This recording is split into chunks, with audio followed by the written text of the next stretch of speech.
I'm Pilar Archila with Pure Gold, and I'm sitting here with my good friend, which I'm not sure if I should call you my good friend. You always tease me.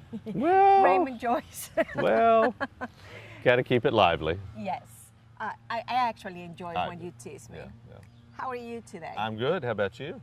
I'm wonderful. The weather is great. Yes. I love this time of the year, and it's not a secret that I love plants and I love everything that has to do with it. Right. Now, I was very excited to have a warm winter because I do not like the cold weather. Right. I'm always cold, so I don't enjoy having more cold to my... what happened to the plants that with this crazy weather that, you know, it's winter, it's kind of warm, and then, you know, it got very cold and then warm. What's going on here? Well, we started last fall after, you know, a real hot summer in 16, and then we went into the fall. We went dry and warm, and they had predicted that we were probably going to be warm, not to the extent that it was. That it was, yes, that it was really warm. With it, but we had a warm period in there, and then unfortunately with that warm weather, it kind of started everything to green up, and particularly for ornamental trees and shrubs and plants that were in the yards, you know, it basically we started seeing them starting to open up a little bit. Yes. And the grass greened a lot earlier than usual. And the figs and the hydrangeas, I mean, they were all starting to... They were starting to open up, you know, just that they were thinking that little bit of cold weather we had, they were thinking it was time to open up, and so they started opening up. And then we had that freezing temperature in the 20s, you know, that came in. And killed everything. Killed everything back with that. And we're still seeing the effects of that. Trees are slowly coming back out. Plants, you know, like some of the shrubbery are coming out. And a lot of it leaves got killed all the way back. You know, a lot of new growth was out there, and then boom, it was dead. But a lot of that has come back out. Probably the one group of plants, the fruit trees, really took a hit, because they didn't have enough chill hours to generate. We didn't have enough cold weather to get chill hours. We like to have about 1,000 hours or more below 45 degrees from about mid-October till about mid-February. And we really didn't get that here, and we're seeing the fruit trees slowly coming out with it. But it was an unusual winter and early spring. We could say mainly it was just the winter, but you know, we were hot and dry. Then we got a little rain. We were warm, extremely warm. Then we got that real unexpected or 20-degree weather that froze everything. And then we warmed back up, and now everything is slowly starting to come back out. Yeah. But the lawns took a big hit. The grass in your lawn took a big hit because it was fully green, a lot of the lawns, and then boom. And so it's really taking a toll, because we're seeing lots of dead spots in the yard, and it's just going to take time for it to recover because it had used up so much energy. Yeah, and a lot of things that it's not going to take time to recover that completely died. Correct. Like I had all my plants inside. And when it was warm and I really thought it was saved, I got all my plants out, and then I went out of town. Oh. When I was out of town, the temperature went to 20. Right. I think that out of everything that I got out, maybe only one or two survived. Yeah. Everything died. Right. And I had my heart broken. Right. They're like my kids. I mean, I love them. Right. I mean, they become a part of you because you spend so much time with them. Right. Much like a pet, you know, from there as well. Right. And I talk to them. I do talk to my plants. Right. Many people do. That's right. Many people do. Are you going to tell me you don't? No. I probably have. You could probably say I have done that in the past, you know, that way, just talking. You're not that crazy. Not that crazy, yeah. No, but many people do, you know, with that. Yeah. But yeah, and that's the thing that a lot of people always, with Easter being late this year, you know, I always kind of say, let's wait until after Easter. You know, I'm kind of one of those. I grew up, my father, my grandfathers, and all were very much tied to the land, and they were saying, you know, wait till after Easter. You know, you need to plant your vegetable garden on Good Friday. That's generally when it is. And we've had cold weather after Good Friday. Yes. You know, with that, some cool weather, but with it, you know, and people ask me, is the frost gone, you know, or the freezing? You know, on average, our last frost date is around March 15th, somewhere right there. But again, with Easter being You late, never know. you never Yeah. know. So you kind of Yeah. have to always be ready to do, but unfortunately you were out of town, so with that. Yes. But it gives you a reason to go to the garden centers and nurseries and shop. And That's a very good reason. And you know, Mother's Day is coming this month, so Yes. you know you can get you some. I can get some more flowers. my own Mother's Day That's right. gift. You can pick out your own Mother's Day's gift. That's right. That's right. But it, you know, it's just an unusual. It's like I tell people, just wait a couple of days here, and the weather will change. Yeah. You know, with it. But it was a tough spring, you know, for the plants, and you know, as we go forward, a lot of patience is just going to be needed with a lot of the plants. Yeah. Well, you see, there is one good thing about that. My figs, they were having a new growth, Right. and then everything was dead.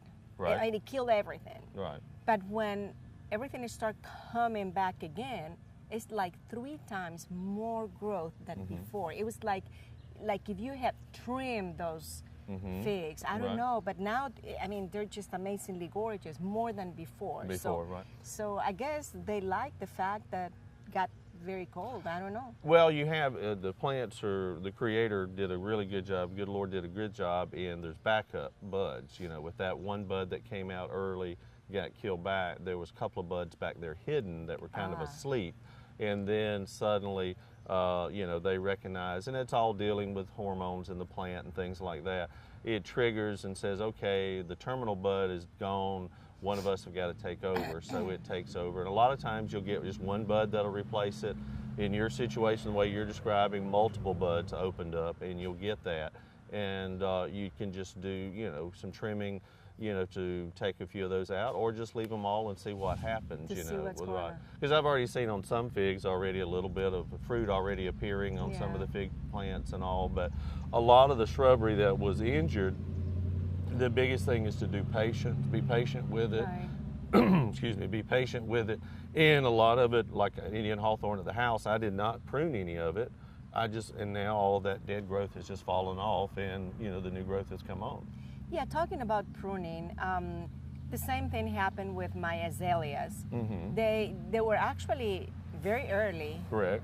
beautiful, and then they all died. Right. Now I have my plant kind of beautiful, but of course all the dead flowers are still in there. Should I prune them or wait until next year? No, you need to prune them with your azaleas from the time that they finish blooming up until about mid-July. You're good as far as pruning. Anytime after July, mid-July, we say around the 15th of July, you should be finished, got it all shaped up like you want it, because it begins to set buds for next year. Oh, okay. Excuse me. And the other thing is that with them setting buds, to keep those buds, is make sure if we do get dry toward the end of the summer or into the fall if we're dry, just give those plants some extra water, you know, to help them out. Make sure they don't dry out too much. Well, I was kind of scared about pruning them, and I knew about the end, you know, around the middle of July, but because everything was kind of early, and the plant thought that everything was supposed to be early, they Right. started blooming early.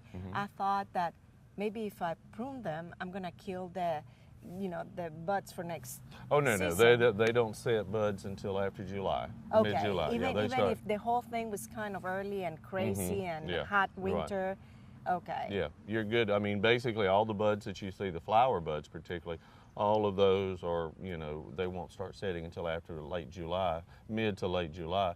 But the actual vegetative buds that are actually going to start sprouting open and have already started sprouting open, those you need to do your trimming and get them back to the height that you want to if you need to. Okay. With it. So that goes for basically all the plants about the pruning, like roses also? Well, the roses now are a little different. Typically, now again, some of the roses did get killed back, but again, we had done all of that pruning back in mid-February is the time you want to do that. But with the roses, that new growth that comes out after it was killed, you'll be fine. I mean, you can do your pruning and shaping as you need to through the season. But roses bloom on the new wood, the new growth that occurs. And with that, anything that bloomed this spring, like the azaleas, now's the time to prune those. Anything that blooms in the summer, you want to wait till this winter to do the pruning on it. And the ones that bloom in the winter, like camellias, do we prune them? You prune them now. Yeah. Oh, this is the time. Right, this is the time, right. You want to prune the big leaf camellias that bloom in the winter that have just finished blooming, the japonicas, you want to get them shaped up. The sasanquas, the small flowers, multiple flowers, but small, the sasanquas that bloom in fall, you want to kind of finish up now because they're going to start setting buds for fall. For the fall. And quick. the hydrangeas? Hydrangeas now are unique. They typically bloom on wood from the previous year, but you will get some blooms even on the new wood that comes out. But your hydrangeas really, now we're talking about the big leaf hydrangeas, the pink and blue ones. Yes. Those need to be done right blue after and they purple and right. As soon as they finish blooming in the late summer, mid to late summer, you need to do some pruning on them then, because a lot of those buds are set. Now again, a lot of them were killed, and mine is beginning. I've got just one hydrangea, blue and pink, a blue one, and it's actually now putting out a little bit of small blooms. You won't get the big ones just because of the way the winter was, because it killed that's a lot the of that. reason they're not getting right, big like right, they used right. to. And what about the change of colors in the hydrangea? Well, I did an article several weeks ago in the paper, and you can change the pH of the soil using either lime or using sulfur. And what it is the higher the pH, is the aluminum that's actually in the soil that is available to the plant. So lowering or raising that pH changes the amount of aluminum that's available to the plant. And so that's the reason. That's the reason you get that Yeah. pink, blue, or that in-between purple Right. kind of like that. And you can change it. And I've got a sheet at the office on growing hydrangeas that tells that as far as how to change the colors and how to do it right. Right. You can do it a slow process, or you can do it a fast process. Just depends. All right. Yeah. We're going to take a very short break. Okay. Please stay with us. We'll be right back. Where's everyone going this early in the morning? It's breakfast time at Dairy Queen with the best biscuits around. Try our mouth-watering sausage egg biscuits, or our delicious country ham or chicken biscuits and bacon and egg with hot grits and hash browns. And top it all off with your favorite drink. Start your morning off with all your friends and the friendliest staff anywhere. It's breakfast time every morning, 6 till 10:30 a.m. at Dairy Queen on East Jackson Street in Dublin. At Roadside Market, you will find beautiful ferns, hanging baskets, vibrant annuals and perennials, roses, unique garden accessories, and more. While there, be sure to check out their large selection of fresh fruits and vegetables, relishes, salsas, and jams. Their friendly, knowledgeable staff is eager to help. Everything you need for a colorful, beautiful yard is here at Roadside Market. Roadside Market is conveniently located at 2305 Highway 80 West, Dublin. Stop in and see them today. Happy Mother's Day, Mommy! Thank you for staying with us. We're talking about plants and everything that has to do with your yard and plants with Raymond Joyce. Good to be with you as always. It's always wonderful being with you, and this is one of my favorite topics. Right, right. I know you have. I've seen your landscape. I've seen your back patio there, the deck and everything there. Yes, that's great. It's my passion, Right. and that's how I relax with my plants. That's a good way to do it that way. Yes. That's right. They won't talk back to you. Yeah, that's why I talk to them, There you because go. I can say whatever and they don't talk back to me. They don't talk back. That's right. That's right. Release the stress. There you go. There you go. Raymond, I always wonder, I always feel like I want to fertilize my plants and my grass and everything like all the time. Mm-hmm. I want to take care of them. I want to all the time. And I never know when is the best time, like for my house plant, like the ones that are inside. Right, right. When do I need to fertilize them? Well, with the fertilizer, with houseplants, particularly those that are indoors, you have to think of where they are in the house. If they are more of a shade type plant, in kind of limited light in there, they're not going to grow as fast, so you're not going to fertilize them as much as you would, say, a plant that's in the house that's in, say, full sun or, under real good light where it's really growing. Typically, you're looking at, with the house plants, some people will use like a once a month application. Typically in the wintertime, I really wouldn't fertilize my plants during the wintertime. in the house even, I would wait until the spring when there's a little bit more light maybe. It just depends. Now, like for example, if it's like I have African violet on my desk at the office, I would fertilize it, maybe once every other month or just as I need to, just based on because it's indoors, it's light, and it's also a blooming plant. If it's with a blooming plant, you're probably going to fertilize more, with your liquid fertilizers. Whereas if it's more of just a house plant, evergreen, say a corn plant or something like ficus or something, it's not going to grow quite as fast with it. But let's say right now during the summer months, is a good time in the house, particularly if the light is good, maybe once a month. Now that would also go outside. You could do the same thing, do once a month outside. And even outside you might even do more.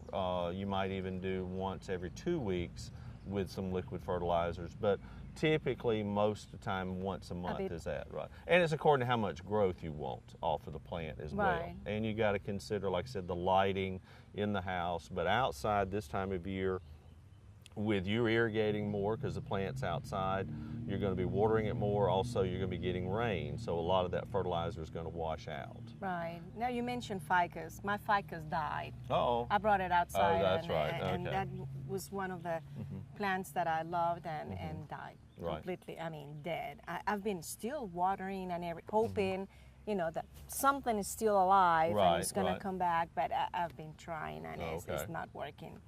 Have you ever heard of Epsom salt? Because I heard people saying that they put Epsom salt and it's great, and I haven't done it, but I have heard of people doing it. Is that something I should start doing it? Well, Epsom salt is magnesium sulfate. It's the same thing that we use to soak our feet in or soak, our body in and all like that, magnesium sulfate. What it does is basically it just greens the plant.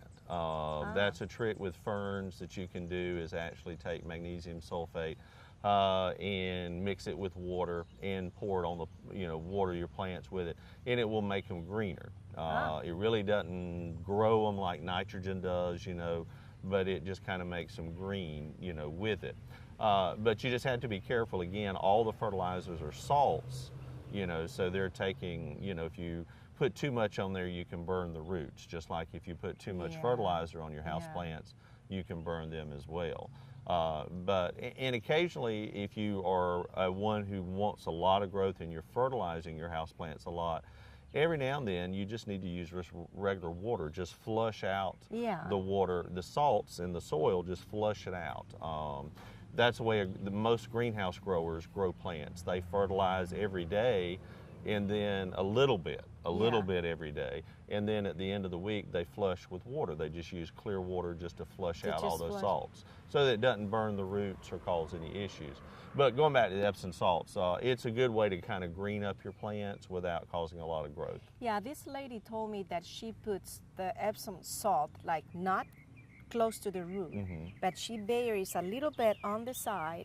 Okay. And that's the way she does it. She doesn't dilute the Epsom salt. She just put it in there, and then she waters the plant. So I guess it's releasing. Yes, it's water soluble. The water will make it dissolve. You just have to be careful with putting it like that. It's just like putting, if you went out and put 10-10-10 in a house plant. If you put too much, it could cause that root burn, and cause the plant to die from there.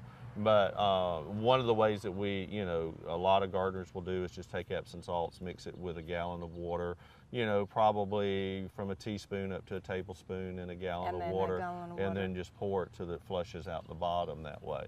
And also with your houseplants too. Now you have yours outside, and with this warm winter, the insects, it's kind of a wives' tale, so to speak, that the cold kills the winter, but cold kills the winter. All right, let's back up again. Cold kills the insects that are outside, but a lot of the insects have natural abilities to keep themselves warm during the winter and all like that. So, but anyway, getting to mosquitoes with your saucers, if you leave saucers on your houseplants outside, every now and then after you water, go dump it out or dump it out of the rain, because mosquitoes love that stuff, yeah. And so again, dumping that water out, A lot of times if I got plants outside, I won't even leave a saucer on them. I'll just take the saucer off and just let the water run out that way. But just something to keep in mind with the mosquitoes, particularly if you've got them around a patio deck area, front porch, something like that you want to do. I have like a little thing with fish, but it's always, the water is always running. Oh yeah, the water's always running. As long as you're moving the water, fresh water, or the water's moving like that, you're not going to get, the mosquito likes the stagnant water. So just keep that in mind. If you start noticing mosquitoes around you, it's probably somewhere right around you within a small area around that way. But no, the fertilization is very important. Repotting your house plants, this is a good time of year to do that. Oh, okay. Is to, particularly if they're root bound, go up one size on the pot, or either if that's your favorite pot, take some of the roots and cut them off and then put some fresh soil around them, and put them back in that same container. Okay. But make sure they've got drainage holes and all. All right. Yeah. We're going to take another short break. Please stay with us. We'll be right back. Choose the convenience of Neighbors Express and get friendly, courteous service every time you visit any of our convenient locations. Fill up with pay at the pump and take advantage of our bigger and better selection of beverages and tobacco products. And buy 12 packs of Pepsi products, 2 for $6.99. Enjoy the popular crushed ice with your favorite fountain drink. Also enjoy a fresh, hot breakfast. Stop by for lunch or dinner. It's always fresh, always convenient at Neighbors Express, now located at I-16 and 441 and in Cedar Grove, providing farm fuel for all our customers. Count on the convenience of Neighbors Express.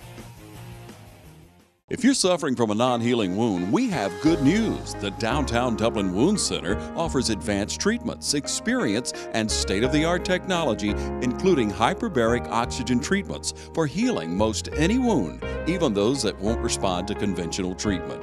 Call us today at 410-3500. Let Dr. Davis and his staff get you on the road to recovery. Downtown Dublin Wound Center, 124D West Madison Street, downtown Dublin.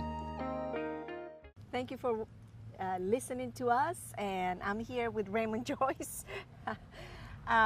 Raymond, I love vegetables, and I love to plant them, and I love to have them in my backyard and in my porch. I've seen sometimes the snails. What do I need to do in order to grow my vegetables and be happy with them? Be happy with them? Well, slugs and snails can be a problem, particularly when you overwater. Snails and slugs live in areas where it's real wet, or moist, I should say, more moist than wet. But you will see them there, and at night when it's cool and the sun's gone down, they will actually come out and crawl up, and they will cause, and you'll see the little trails, little silvery-like trails were there, and they will feed on the plants that way.